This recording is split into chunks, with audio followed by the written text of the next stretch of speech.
Today we're very excited. We got Pattie Hopkins Kinlaw here from Hank, Pattie, and the Current. She's going to right now you can find, this is their latest record that's out. Look how old I am. This is their latest record out, Rise Above. She's on her way to Asheville right now to record the next one. Let's say hi to Pattie. Hey everybody. So glad to be here today, Matt. You've got this new belt on. I do have this new belt I got yesterday. We got to show people the belt. I will show people the belt. Okay. So I've been doing a lot of playing and singing and strumming, and I have nowhere to put my bow. So I was talking to a friend of mine that is a custom leather worker, and I said, hey, can you make me this belt? And she said, definitely. So I picked it up yesterday. I got my name on the front, Pips. I got a hook in the back. I don't know if they can see that. Can they see that, Matt? Yeah, it's just right about. Oh, look it. So there's there's the bow. So now I can be hands-free. And I don't have to worry about my bow. But if I need my bow, I can It's just right there. It's just right here. Man. And I can pull it out and play. That's killer. Yeah, I'm excited to work with it. It'll be a new muscle memory. Yeah. As we all know. Yeah, right. I'll Because need now reps. you be turning around looking for the thing. You want to play something for us and sing?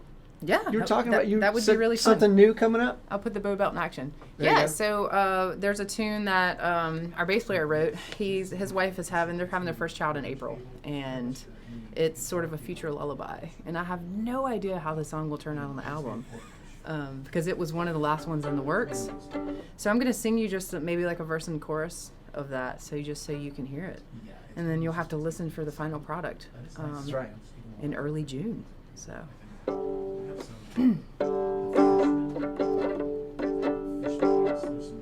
We have time for another one moon to share. Tell days will be forgotten. Da-dum, da-dum, da-dum, da-dum. You will be my tell-to-tell. Dream with me, it's time to shine. Oh, you will be my tell-to-tell. Dream with me, it's time to shine. Oh.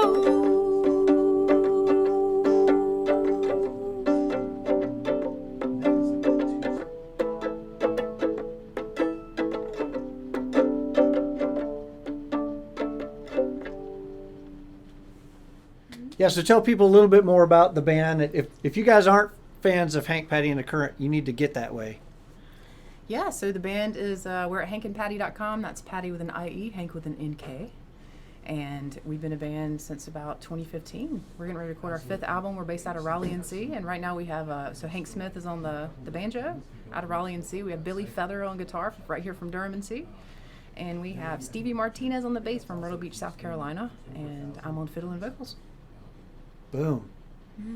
And sort of like everybody says, we're bluegrass, but not regular bluegrass, right? Yeah, it's a strange, I don't know, a way to describe it, I think. You know, we look like a bluegrass band, so you're going to see a banjo and a fiddle and a guitar and a bass, but we don't necessarily sound like one. So I think this album will be much lighter and poppier. I feel like that's what the world needs right now. Yeah, very much. Yeah.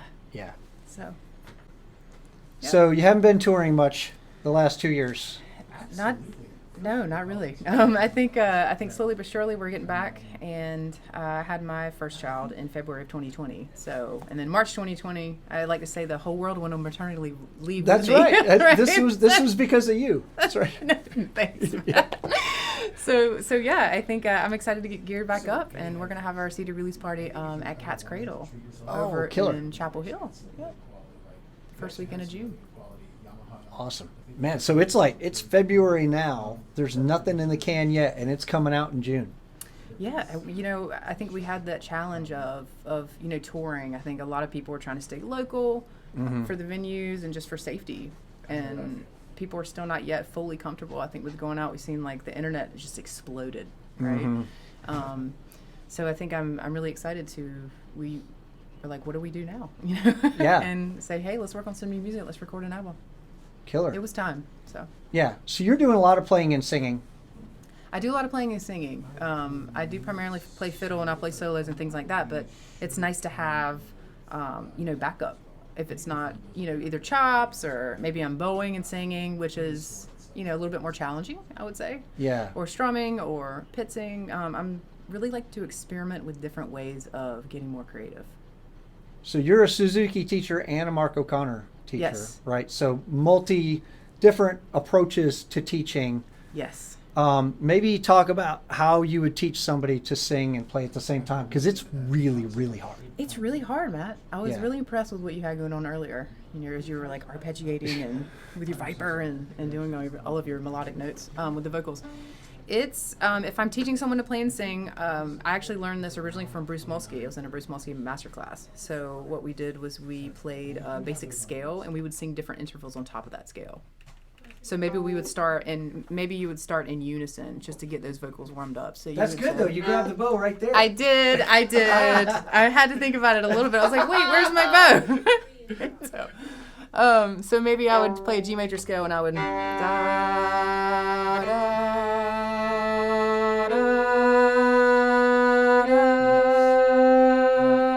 and so forth and so forth. But maybe later we would go back, like thirds would be a really great way to start, right? So you'd want to sing that big da, da, da, da.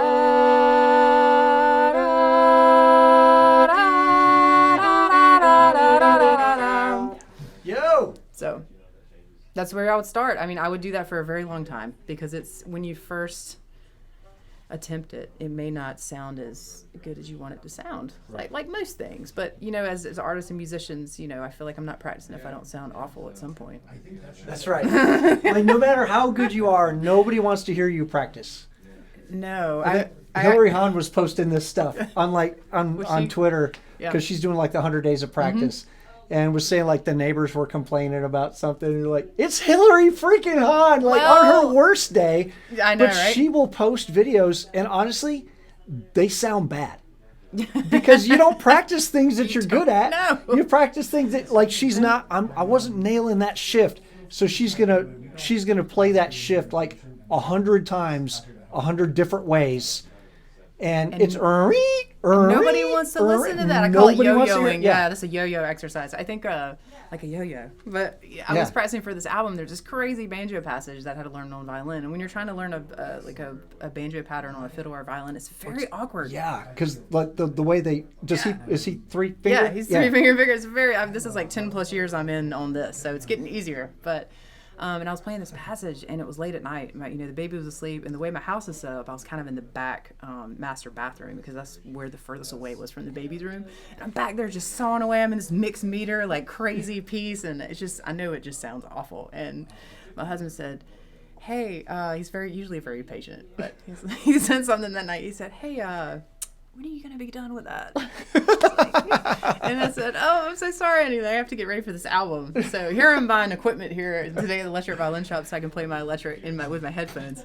But I actually went out to the garage. I remember taking a picture that night. I took a selfie of me in the garage. I was on out there. Been banished. My laptop and my earbuds and my... So do you want to show, like you were showing another tune where you're playing something and singing. You're playing with the bow, weird enough. Oh, yeah. And singing. I'm putting you on the spot yeah. here. Yeah, chopping. Sure, yeah. There's a pop tune called County Line. Let's see if I can show y'all a little. I might give you a little, like an excerpt of this one. Get it. All right. 2, 3, 4.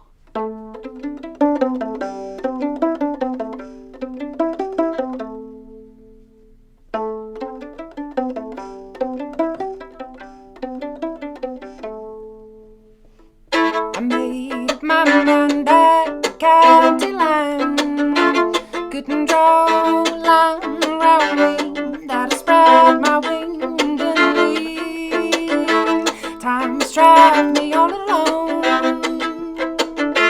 Now I'm tired and forsaken of the promises you've taken.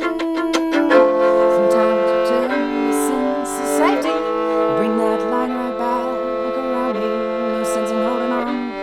I'm moving on to one life that's never gonna be you. I don't wanna be alone. I hear you calling me to our one life. I'm gonna make it new. One loving that's never gonna be you. I don't wanna be alone. I hear you calling me to home.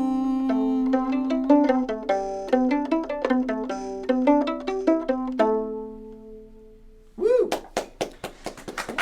Yeah. Thank you. We got the peanut gallery going in the back now too. Nice. So, talk a little bit, if you're teaching Suzuki and you're teaching more, I don't know, more fiddle style kind of stuff, talk about sort of how that intersection works from a teaching standpoint, performing standpoint. How do you feel like those two worlds like marry together?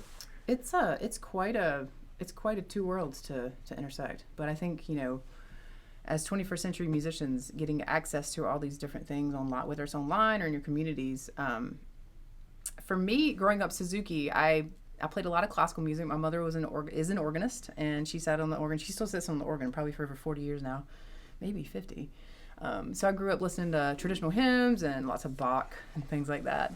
But I like to tell people my father was more of a country boy. So when I got a little bit older, I found bluegrass nearby, and I was always drawn into the world of fiddle. So I love the way you could improvise, and I really like being able to get more creative and, you know, create original content. So as far as the education goes, my studio is primarily Suzuki. They do start Suzuki, and we also incorporate American fiddling styles. So for me, bluegrass was a really big influence, and we have jams once a month. So what we do is we all get together and we play music. My husband plays stand-up. I have some dads now in the studio that play guitar and mandolin. So we have, you know, pretty much a backup band for the kids, and they love it. I bet. So speaking of them, Tom Morley was watching earlier. One of his tunes, Finn's Reel, they just love. So we're going to play that with the big association next month. We're going to have an Irish Fiddle Fest. So we'll be playing some Irish tunes. Awesome. So all of your kids are learning multi-styles. Pretty much, yeah. Okay. Because I want them to have the skill sets. Mm-hmm. So I want them to have the classical skill sets as well as the improvisational skill sets. And as they get older, you can really tell kind of what they're drawn to. Mm-hmm. You know, like what they really would like to do. So sometimes we'll deep dive more into that as they get towards their teenage years and late teenage years. So well, you're playing a 5-string fiddle here. I am. And as a classically trained person, what was it that drew you to the 5-string, and how do you like teach people about 5-string while you're doing more traditional violin stuff? Well, I have a 4-string violin I play in the symphony. And this is my fiddle. It was made in Western North Carolina by a maker named Bob Kogut. From Lenore, NC. So out there in Western, I met him at Merle Fest one year, and I fell in love with her. Her name is Laura, Lora. She even has a poem that's dedicated to her from a festival I played in Northern Ireland. It's on my wall at home with the 4-leaf clover. Awesome. So she's been around the world. But I love the 5-string. I think originally my reason for getting a 5-string was Bobby Hicks, because I got into bluegrass and I moved. I went to Asheville and did some studying there. But I just fell in love with that low C, and the kids, it's funny because if I don't tell them, all of a sudden I'll be showing them something with my left hand and I'll look over and be like, wait, what? Is that another string on your violin? I say, yes, it is. It's a low C. So I think I have a student or two that has tried it and really liked it, and especially with the viola players too, right? So you get that low C. I'm anxious, you have a lot of strings. There are some with quite a few strings here. So I got some 6 and 7s. Yeah, that's insane. I get confused just reading in treble clef notes on the C string. My brain's just like, right. What's going on? But I'm getting better at it. So, and I think there's more music out now too. Indeed. That notates it. So that's really nice. But yeah, this is Laura. Awesome. 5-string fiddle. So switching back and forth between 4 and 5, you've done it for so long. So it's probably not a big deal, right? It's not a big deal. I have a David Van Zandt 4-string. He's a maker from Seattle, and it is a powerful instrument. It's a very high energy instrument. I love it. So I have that as well with me to take to the studio. So I may be doing some on the Van Zandt as well as on the Kogut. As far as the differences, there are. I wouldn't want to take Laura to a symphony, I think. I think the David Van Zandt is the one that needs to be in the middle of that first violin section for sure, because it has that type of voice.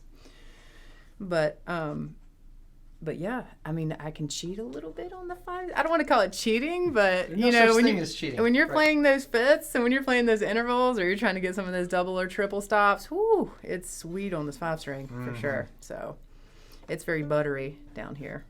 Any advice to people that are maybe wanting to explore a 5 for the first time? Like how are they going to start making it feel like home?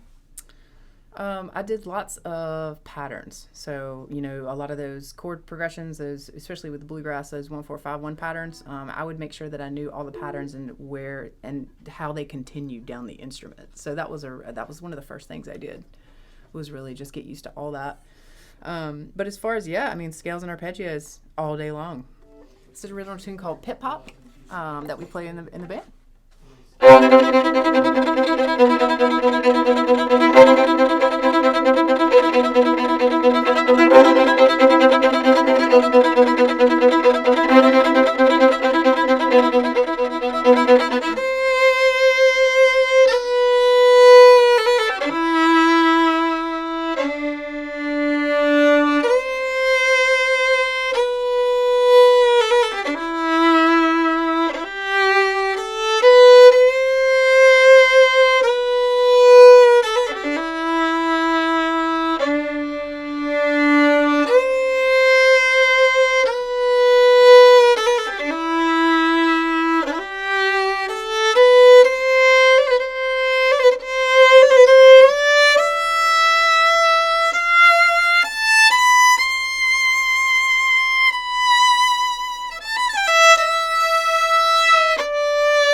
Yay!